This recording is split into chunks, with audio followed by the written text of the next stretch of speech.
Faire face aux extrêmes chaleurs de plus en plus longtemps, c'est le défi auquel nous sommes déjà confrontés et auquel nous devrons nous habituer dans les prochaines années.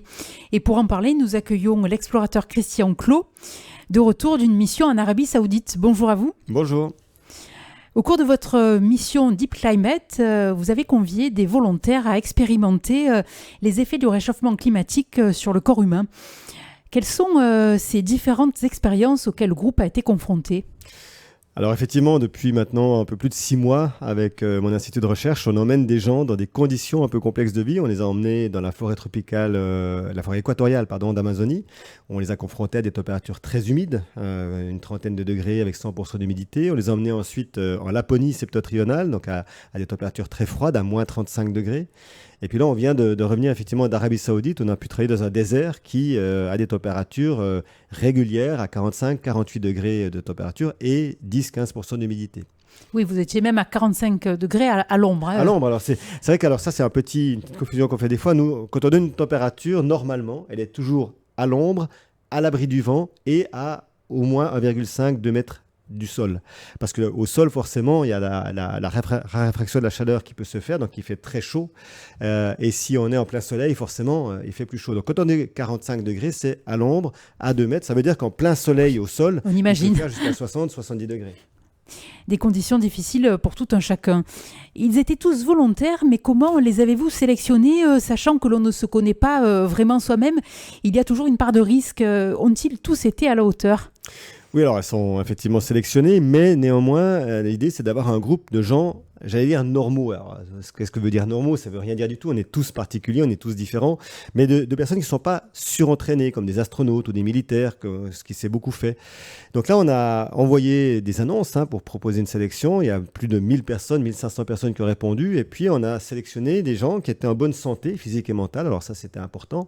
Mais par contre, de tous les horizons, des gens qui sont sportifs, mais d'autres qui ne sont pas sportifs, des gens qui sont plutôt avec des niveaux d'éducation assez élevés, puis d'autres qui n'ont pas fait beaucoup d'études. Voilà, un peu tout le panel socio-professionnel, comme on appelle ça, de la France. Et effectivement, sur le terrain, chacun était confronté pour la première fois, dans la plupart des cas, à ces conditions de vie. Et c'est ce qu'on voulait observer, justement. Est-ce qu'on peut le faire ? La réponse est oui. Et ça, c'est déjà la bonne nouvelle. C'est qu'un groupe, quand il coopère, en fait, quand il travaille en collaboration les uns avec les autres, il trouve des solutions à beaucoup de choses. Il y a de la solidarité. Oui, alors c'est intéressant parce qu'évidemment, individuellement, chacune de ces personnes qui a participé aux missions n'aurait certainement pas réussi à tenir le choc dans ces climats-là, voire même peut-être aurait subi des drames. C'est quand même des conditions difficiles. Mais la solidarité, l'envie d'entraide existe et peut-être encore plus forte d'ailleurs quand les conditions sont difficiles. Y a-t-il des gestes simples à pratiquer pour gérer son stress et économiser son énergie ? Oui, il y en a plusieurs. Alors, le premier geste, ce n'est pas un, c'est quelque chose de très mental, de très intellectuel, c'est d'accepter la situation. Alors, accepter, ça ne veut pas dire qu'on se résigne ou qu'on abandonne, au contraire, c'est de prendre la situation telle qu'elle est et finalement d'aller chercher les choses positives. Parce que la plupart du temps, quand il fait chaud, on voit bien, les gens se plaignent, « Ah, il fait chaud, j'en peux plus ». Ça, c'est pas très bon pour le cerveau parce qu'on le met dans un canal négatif. Alors que si on va chercher plutôt ce qui peut être positif, déjà, ça aide énormément le cerveau et le corps à faire face. Puis ensuite, évidemment, il faut essayer de ralentir son rythme cardiaque, ralentir sa respiration. On peut faire ce qu'on appelle les exercices de cohérence cardiaque, par exemple. Et donc, il ne faut pas hésiter à, dans une situation nouvelle, pas vouloir se précipiter n'importe comment, mais s'asseoir, prendre un petit moment et puis réfléchir à quelle est cette nouvelle situation, comment je vais y faire face. Et on réalise souvent qu'on a beaucoup plus de ressources que ce qu'on croit. Puis il y a des situations dans lesquelles on dépense moins d'énergie, Steve. Oui, alors évidemment, quand il fait très chaud, je crois que tout le monde le comprend bien, il ne faut pas faire de gros efforts au milieu de la chaleur. C'est-à-dire, ça demande aussi une acceptation des changements de comportement. Par exemple, dans le désert en Arabie Saoudite, le groupe, on marchait très tôt le matin, entre 5h et 9h, 9-10h du matin, puis après on devait s'arrêter, se mettre sous des bâches, se protéger, rester à l'ombre. Et c'est vrai que ce n'est pas évident, parce que nous, on a l'habitude de faire plein de choses la journée. Quand il fait jour, quand il fait chaud, on a envie d'agir. Maintenant, quand il fait très chaud comme ça, il faut accepter d'attendre et de ne rien faire, de boire, de rester tranquille, et puis de nouveau d'agir quand la chaleur retombe un peu en fin de journée. Donc c'est un changement aussi intellectuel de comportement, Mais ce changement, on va tous devoir le faire dans le futur. Et est-ce que l'on s'endort plus facilement, enfin plus difficilement, j'ai envie de dire, avec de telles conditions climatiques?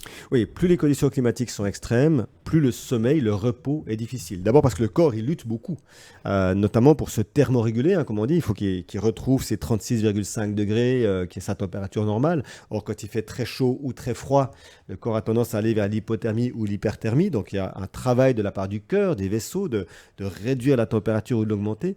Ça fatigue beaucoup. Mais en plus, effectivement, ces conditions gênent le sommeil. On est impacté. Donc, on dort moins bien. Donc, si on fait le calcul, hein, on dort moins bien, on est plus impacté par le chaud. On crée une fatigue à la fois physique, mais aussi cognitive. On a des fatigues profondes du cerveau qui se créent. Et c'est là qu'il faut faire très attention. Et puis, on a tous des métabolismes différents. Oui, on a tous des métabolismes différents, mais je dirais la base reste quand même la même. On a tous besoin d'avoir une thermorégulation à 36,5 degrés à peu près. On a tous besoin de pouvoir être un peu calme pour prendre des bonnes décisions. On a tous des émotions qui vont être importantes et il faut accepter ces émotions. On a tendance aussi à penser qu'il faut couper l'émotion, prendre des décisions froides. Ce n'est pas du tout vrai. Les émotions sont des indicateurs de ce qu'on vit et donc de comment est-ce qu'on va réagir à la situation. Donc on est tous différents, c'est vrai, mais on a tous les mêmes bases et c'est justement ça qui permet l'entraide aussi. Parce qu'on peut comprendre, on peut avoir de l'empathie pour l'autre, même s'il ne réagit pas comme nous. Et vous l'avez expliqué, vous avez réalisé des expéditions dans d'autres milieux hostiles. Dans quelle situation le corps est-il le plus résistant? Le chaud, le froid? Alors j'aimerais pouvoir vous répondre à cette question, ce qu'on ne peut pas encore faire. Tout d'abord parce qu'on a récolté des centaines, des milliers de données scientifiques qu'on va devoir analyser, ce qui va peut-être nous permettre de dire s'il y a un milieu un peu plus impactant. Ce qu'on peut quand même dire, alors là ça rejoint votre question d'avant, c'est qu'on est tous un peu différents. Donc il y a des gens qui vont plutôt mieux supporter la chaleur, d'autres qui vont plutôt mieux supporter le froid. Il y a des gens qui sont en énorme douleur quand il fait froid et quand il fait chaud ils sont très bien et vice-versa. Donc là-dessus on va être très prudent de dire on supporte mieux ci ou ça. Ce qu'on doit aussi par contre prendre en compte, c'est qu'on a pu tenir, ce groupe a vécu dans ces situations, donc il faut être très prudent aussi quand on annonce des chiffres, à telle température on peut plus vivre. Non, il faut qu'on relativise, c'est-à-dire qu'on a des méthodes, des manières de faire pour s'adapter à des nouvelles situations de vie, pour se projeter dans ces situations, mais c'est vrai que c'est pas facile et ça demande un effort, et cet effort, est-ce qu'on est prêt à le faire ou pas? Et oui, vous préconisez un changement d'attitude de la société, mais pour qu'un changement de paradigme puisse s'opérer, il doit s'effectuer à l'échelle globale. Et cela ne semble pour l'instant pas le cas. Et c'est d'ailleurs pour cette raison que vous êtes à Marseille. Puisque... Oui, alors mon institut de recherche, on est venu s'installer volontairement à Marseille il y a une année, il y a 9 mois maintenant, parce qu'on voulait être un peu dans le cœur du chaudron, comme on dit. C'est-à-dire qu'on sait que Marseille va énormément subir les conditions climatiques du futur, Aix-en-Provence aussi, enfin toute la région du sud et de Provence. Donc il va falloir sans doute beaucoup d'évolutions. Et ces évolutions, on a envie d'abord de les accompagner en apportant notre savoir-faire, parce qu'on a maintenant beaucoup de données scientifiques et on a des manières d'agir. Donc on espère qu'on pourra collaborer avec les autorités et la population. Mais ce qu'on sait, c'est que rien ne pourra se faire s'il n'y a pas une adhésion de la population, s'il n'y a pas une envie de changer. On pourra mettre toutes les lois en place, on pourra mettre toutes les structures, les changements. Si la population n'a pas envie de changer, rien ne pourra se faire. Donc c'est vraiment aussi un appel de dire Marseille, c'est une ville splendide, extraordinaire, qui a énormément de qualité. Je pense que tout le monde qui est à Marseille le sait. Mais c'est aussi une ville qui a très peu de végétation, qui a très peu de zones d'ombre.